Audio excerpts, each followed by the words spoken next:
ఇవన్నీ చంద్రబాబు నాయుడు స్క్రిప్ట్తో ఎవడో జబర్దస్త్ రైటర్లో లేకపోతే సినిమా రైటర్లో కవులో రాసిచ్చినటువంటి ఈ రాతలన్నీ డైలాగుల్ని వల్లివేసి ఇక్కడ చెప్తూ నువ్వు 24 తీసుకున్నా ఎన్ని తీసుకున్నా పవన్ కళ్యాణ్ నువ్వు చంద్రబాబు నాయుడు పల్లకి మోయటం లేదా భుజం మోయటం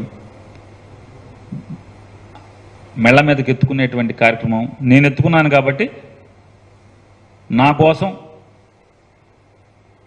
కష్టపడుతున్న ప్రతివాడిని ఎత్తుకోమంటున్నావు. ఇవాళ మిమ్మల్ని ఒకటే ఆయన అడుగుతున్నా, మీ తల్లిగారిని అవమానించారని చెప్పావు. మీ తల్లిగారిని నేను మీకు మేలు చేస్తే మీ తల్లిగారిని నా తల్లిని దూషిస్తారా? నా తల్లిని దూషించినటువంటి మీ సంగతి చూస్తాను, మిమ్మల్ని క్షమించనని చెప్పని ఇట్టాగే నిన్న చించుకున్నట్టే చించుకున్నావు.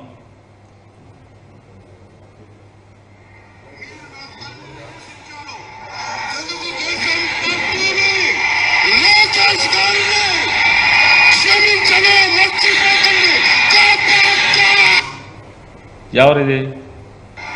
మీరు నా తల్లిని దూషించారు. తెలుగుదేశం పార్టీని లోకేష్ గారిని క్షమించను, మర్చిపోకండి.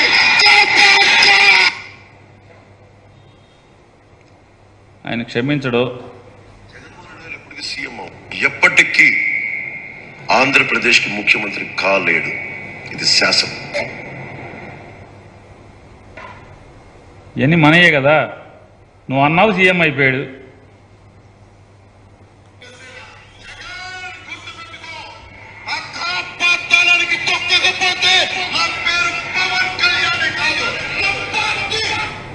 ఇది ఇప్పుడు చెప్తాడు ఈయన.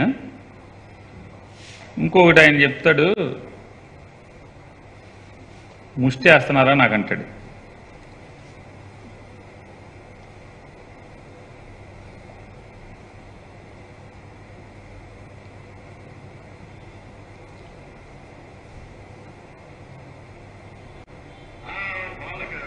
సీట్లు 15 సీట్లు పడేస్తే వాళ్ళు తిరుగుతారండి. పవన్ కళ్యాణ్ జనసేన సైనికులు మనల్ని కించపరిచింది. అది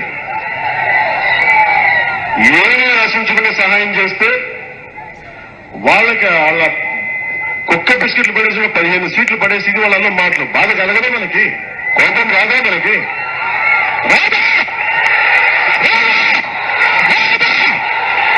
వస్తుంది. కానీ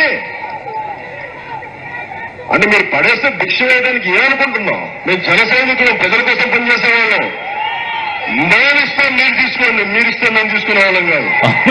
నువ్వు మొత్తం నువ్వే ఇచ్చేసావా? మరొకసారి వాళ్ళకి 10 సీట్లు 15 సీట్లు పడేస్తే వాళ్ళు తిరుగుతారండి. పవన్ కళ్యాణ్ జనసేన సైనికులు మనల్ని కించపరిచింది. అది ఏమీ ఆశించుకునే సహాయం చేస్తే వాళ్ళకి వాళ్ళ కుక్క బిస్కెట్లు పడేసి 15 సీట్లు పడేసి ఇది వాళ్ళ మాటలు బాధ కలగదా? మనకి కోపం రాదా? మనకి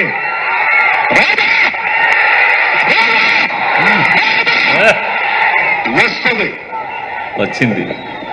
వచ్చి 150 సీట్లు ఇచ్చేసాడు అతనికి. 150 పడేశాడు చంద్రబాబు నాయుడు. పడేస్తే భిక్ష వేయడానికి ఏమనుకుంటున్నాం? మేము జన సైనికులు, ప్రజల కోసం పనిచేసే వాళ్ళం. మేము ఇస్తాం మీరు తీసుకోండి, మీరు ఇస్తే మేము తీసుకునే వాళ్ళం కాదు. ఇది రేలా కరెక్ట్. మీరిస్తే మేము తీసుకోవడం కాదు, మేమిస్తే మీరు తీసుకోండి అని చెప్పి 150 సీట్లు చంద్రబాబు నాయుడికి, 22 పార్లమెంట్ సీట్లు, 150 అసెంబ్లీ సీట్లు చంద్రబాబుకి బారేసినటువంటి మంచి పనోడు. కుక్క తోక పట్టుకుని గోదావరి ఈదటం ఎంత ఇదో. ఇతన్ని నమ్ముకుని రాజకీయాల్లో ఏదో మార్పు సాధిద్దామని ఎవరన్నా ప్రయత్నం చేస్తే అంతే అనేది ఒకసారి గమనించమని చెప్తూ